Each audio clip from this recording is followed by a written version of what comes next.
Une fois la loi promulguée, il n'y aura pas d'amende tout de suite. La ministre de la Santé promet une transition en douceur. Avant de sanctionner, il s'agit d'expliquer, d'inciter. L'arsenal juridique est là. Les policiers municipaux pourront faire valoir aux occupants de la voiture qu'il ne faut pas fumer. La voiture est un espace confiné, avec seulement 1 mètre cube d'air disponible. La nouvelle interdiction de fumer en présence d'enfants de moins de 12 ans irait donc dans le bon sens pour ce pneumologue. Quand on fume dans une voiture, on dégage énormément de particules, 5 milliards de particules dans le véhicule qui vont être réinhalées après.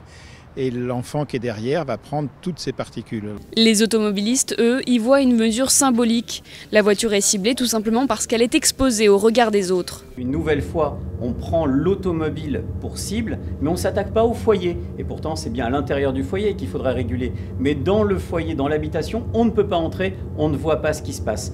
Alors qu'en voiture, on peut voir ce qui se passe. Le gouvernement souhaite que les enfants qui naissent aujourd'hui grandissent dans un environnement non fumeur et ne reproduisent pas les gestes des 13 millions de fumeurs actuels.